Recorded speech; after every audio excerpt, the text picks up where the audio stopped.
नमस्ते। मैं प्राध्यापक Kshitij Patukale Bhishma school of Indian studies से आपका स्वागत करता हूं।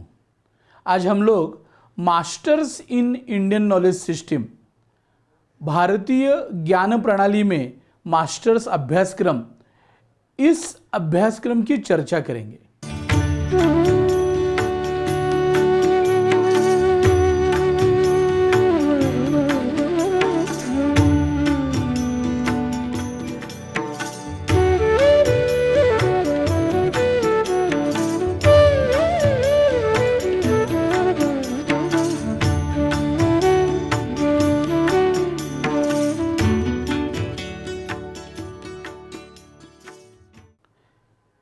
कई बार ऐसा लगता है कि ये इंडियन नॉलेज सिस्टम यह एक अलग शिक्षा की शाखा है क्या? Is it a separate branch of education like medical education, like engineering education, like technology education और कॉमर्स एजुकेशन, आर्ट्स एजुकेशन? वैसे आईकेएस की कोई अलग शाखा है क्या? या आईकेएस का क्या स्कोप है और क्या लिमिटेशन है? या आईकेएस कहते किसे है? तो हमें इस संदर्भ में पहले यह जानना जरूरी है, भारतीय शिक्षा प्रणाली जो है वो शिक्षा को, सिर्फ शिक्षा को ही नहीं बल्कि पूरे मनुष्य के जीवन को, या कहे तो पूरे सृष्टि को, ब्रह्मांड को एक समग्र रूप से देखती है। एक होलिस्टिक अप्रोच है, एक सस्टेनेबल अप्रोच है, जिसमें हर एक क्षेत्र का, हर एक चीज का, हर एक वस्तु का विचार किया जाता है और सब में संतुलन बना रहे,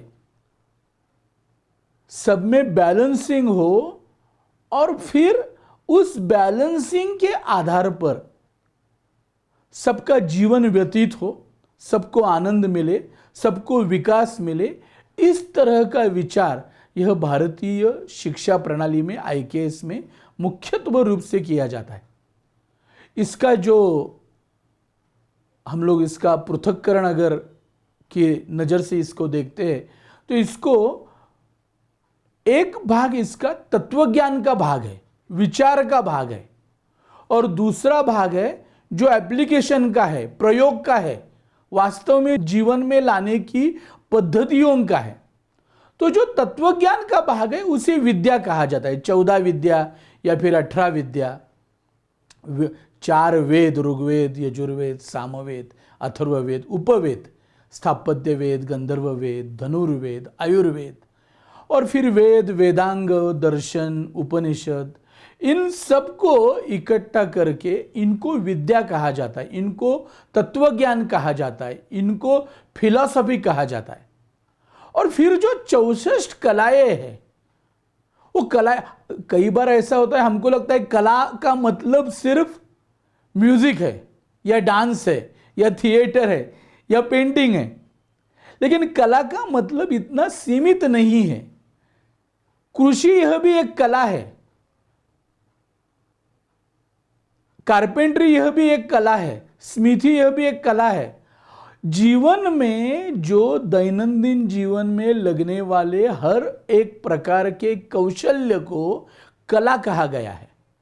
उस कला का उपयोग करके और तत्वज्ञान के विचारों को मन में रख के अपने जीवन का विकास करना, समृद्धि बढ़ाना, सोच बनाना, सोच बढ़ाना, आदर्श बढ़ाना, जीवन के उद्देश्य बढ़ाना और पूर्ण तरह से जीवन का आनंद लेना, यह भारतीय ज्ञान प्रणाली का मुख्य उद्देश्य है। पूरे विश्व में भारतीय ज्ञान प्रणाली यह सबसे बड़ी ज्ञान प्रणाली है और सबसे प्राचीन ज्ञान प्रणाली है। ऋग्वेद तो सबसे प्राचीन विश्व का ग्रंथ है, आप जानते ही हैं। लेकिन सिर्फ वेद, उपनिषद, कई बार ऐसा होता है कि आईकेएस का मतलब क्या है, वो सब धार्मिक है, रिलीजियस है या स्पिरिचुअल है, आध्यात्मिक है, उसका हमें आज की जिंदगी में कोई फायदा नहीं है, उसको छोड़ दो, उसको बागुजू रहने दो, उसकी पढ़ाई और उसके बारे में हम रिटायरमेंट के बाद सोचेंगे। इस तरह का एक पूरी तरह से गलत इस तरह का एक विचार फैलाया गया और आज तक अंग्रेजों ने इसकी शुरुआत की, लेकिन स्वतंत्रता के बाद भी हमारे लोगों ने इसको दुर्लक्षित किया, इसको निगलेक्ट किया और इसका हंसी मजाक उड़ाया।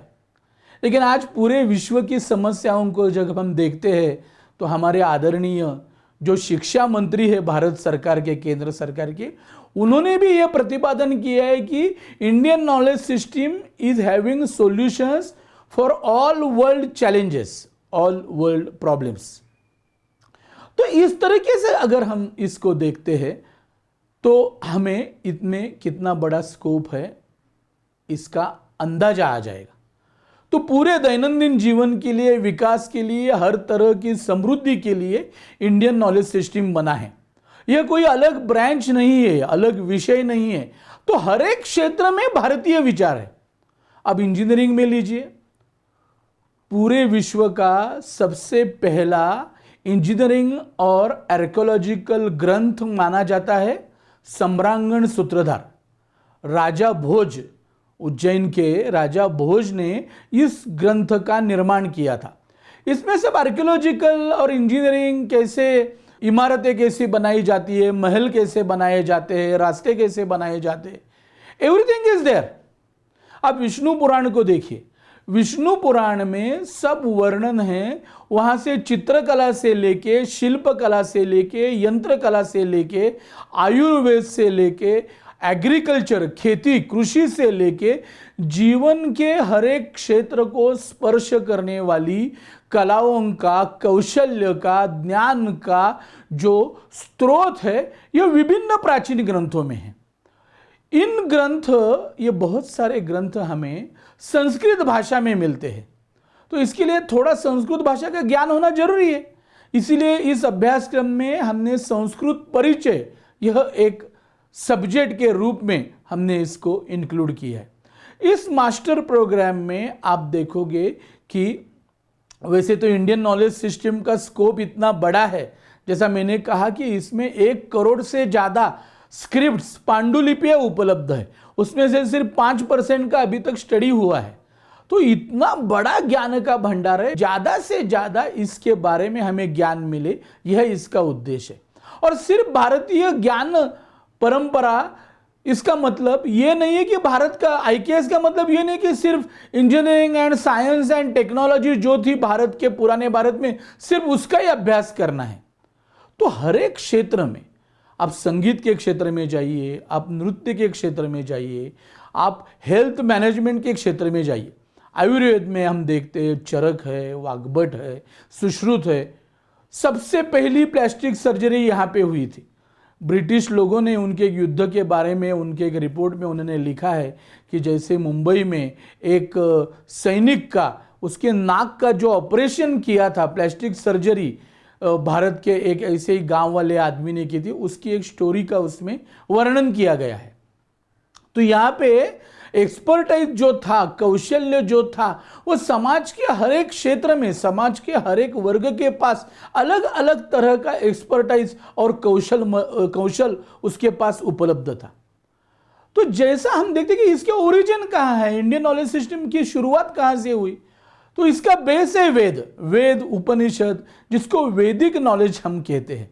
उसे श्रुति के नाम से भी कहा जाता है। वैदिक नॉलेज, वैदिक ग्रंथ, श्रुति, स्मृति, पुराण, दर्शन, इन सब में इसके संदर्भ आते हैं। तो कोई भी बात अगर किसी को सिखानी है तो उसे रुक्ष भाषा में और टेक्निकल लैंग्वेज में सिखाने के बजाय उसको संवाद के माध्यम से, गुरु शिष्य के संवाद के माध्यम से, या कथाओं के माध्यम से, कहानियों के माध्यम से, इस तरह से अगर हम सिखाते हैं तो उसका प्रभाव और अच्छा होता, यह हमारे भारतवर्ष के लोग जानते थे। तो इस तरह से ये जो नॉलेज का सोर्स है वो वैदिक लिटरेचर में तो है ही, लेकिन उसके बाद में जो क्लासिकल लिटरेचर बना, अभी ये क्लासिकल लिटरेचर ये एक बहुत बड़ा क्षेत्र है, तो उसमें साइंस आता है, उसमें टेक्नोलॉजी आता है, उसमें नाटक आता है, उसमें कालिदास आता है, उसमें रामायण महाभारत इतिहास जिनको महाकाव्य कहते हैं वो भी उसमें आते हैं। तो इन सब का अभ्यास करना, और विशेषतः जिसे हम प्योर साइंसेस करते हैं, फिजिक्स है, केमिस्ट्री है, या फिर हम लोग जीव शास्त्र के बारे में सोचते हैं, तो इन सब का अभ्यास प्योर साइंस में हमारे यहाँ किया गया था। तो प्योर साइंस में अलग अलग प्रकार के एक्सपर्ट्स यहाँ पे मौजूद थे। यहाँ पे नागार्जुन नाम का एक बहुत बड़ा, उसका रस रत्नाकर नाम का ग्रंथ है। तो बहुत सारे ग्रंथों का निर्माण प्योर साइंस के ऊपर भी यहाँ पे हुआ है।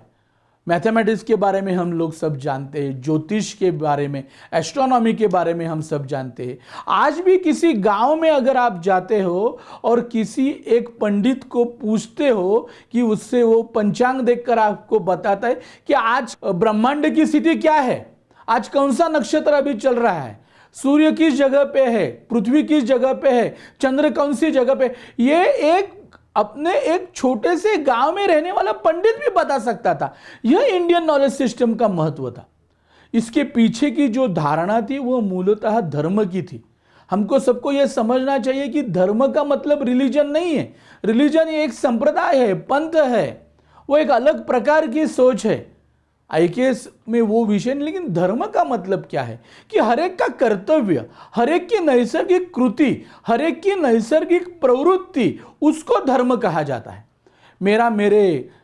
मेरे माता पिता के बारे में मेरा जो कर्तव्य है, मेरे समाज के बारे में मेरा जो कर्तव्य है, ईश्वर के बारे में जो कर्तव्य है, एनवायरमेंट के बारे में, निसर्ग के बारे में जो मेरा कर्तव्य, इसे धर्म कहा गया है। और ये कैसे बहता आया? जब मैकेलो ने उसकी जो शिक्षण प्रणाली भारत में थोप दी, उस समय भारत में 3 लाख से ज्यादा गुरुकुल चल रहे थे। धर्मपाल जी के बहुत बड़े 10 खंड है, उसमें उन्होंने वर्णन किया है कि यहाँ पे लाखों लोग, 3 लाख से ज्यादा गुरुकुल में लाखों लोग, लाखों बच्चे उस समय पढ़ाई कर रहे थे। और उसमें समाज के हर स्तर के, हर जाति के, हर संप्रदाय के लोग वहां पे पढ़ाई कर रहे थे। इसका सब अभी ये सब प्रूव हो चुका है। तो इस तरह के समाज में इस तरह के गुरुकुल थे, बहुत सारे विद्यापीठ थे। हम जानते हैं, तक्षशिला जानते हैं, नालंदा जानते हैं, विक्रमशिला का नाम हमने सुना है। काशी यह एक धर्मपीठ था, ज्ञान का बहुत बड़ा केंद्र वाराणसी था, महाराष्ट्र में पैठण था। हर एक जगह में, हर एक राज्य में अगर हम देखते हैं तो ऐसे ज्ञान के बड़े बड़े केंद्र थे। तो इनका अभ्यास करना, हमको एक जानना चाहिए कि आईकेएस का मतलब, इंडियन नॉलेज का सिस्टम मतलब सिर्फ आध्यात्मिक ज्ञान और वैदिक ज्ञान ये नहीं है। साथ में इंडियन नॉलेज सिस्टम का मतलब सिर्फ प्राचीन भारत में जो साइंस था, टेक्नोलॉजी था, विज्ञान था, उतना ही उसका अभ्यास है, ये भी नहीं है। तो जीवन के हर एक क्षेत्र में जो भारतीय ज्ञान पद्धति जिस तरह से मौजूद थी, जिस तरह से वो अप्लाई की जाती थी, उसका अभ्यास करना। अब इस घर में खाना भी बनाते हैं, फूड टेक्नोलॉजी, तो उसमें भी भारतीय इंडियन नॉलेज सिस्टम है। आप कपड़े कैसे बनाते हैं? हमारे यहाँ ढाका में ऐसी मलमल बनती थी कि जिसका कोई वेट नहीं था। वो एक मैच बॉक्स में वो सब मलमल, पूरा एक ड्रेस उसमें बैठ जाता था। इस तरह का जो एक ज्ञान की ये जो शाखाएं थी, वो जीवन के हर एक क्षेत्र से जुड़ी हुई थी। तो इस प्रकार की इस नॉलेज सिस्टम का हमें अभ्यास करने का मौका इस मास्टर कोर्स में मिलेगा। इस कोर्स को करने के बाद आप इंडिया स्कॉलर बन सकते हैं, आप भारत स्कॉलर बन सकते हैं, आप भारत विद्या के, इंडियन नॉलेज सिस्टम के विशेषज्ञ के रूप में आप काम कर सकते हैं। आईकेएस एक्सपर्ट के तौर पे पूरे विश्व में बहुत सारी करियर की संभावना है। भारत में तो है, भारत में तो आईकेएस और नई एजुकेशन पॉलिसी के साथ में हम लोग देख रहे हैं कि पूरा क्रांति आ रही है और पूरा भारतवर्ष आने वाले दशकों में बदलेगा। मैं आप सबसे आह्वान करता हूं कि आप www.bhmaindex.org/masters इस वेबसाइट पे जाके इस कोर्स के बारे में ज़्यादा से ज़्यादा जानकारी ले। सबको मैं आग्रह करूंगा, आप किसी भी आयु के हो, किसी भी जीवन के स्तर पे आप हो, किसी भी क्षेत्र में हो, इंडियन नॉलेज सिस्टम का अभ्यासक्रम आपके लिए एक नई अपॉर्चुनिटी खोल देगा, नई नई संधि आपके लिए खोल देगा, ऐसा मुझे विश्वास है। Bhishma school of Indian studies का masters in Indian knowledge system आप ज्वाइन कीजिए, यह अभ्यासक्रम आप ज्वाइन कीजिए और आप एक आपके जीवन के लिए, आपके करियर के लिए और भारतवर्ष के लिए एक बहुत बड़ा योगदान दे, ऐसा आवाहन मैं आप सबको इस माध्यम से करना चाहता हूं। नमस्ते। भारत माता की जय।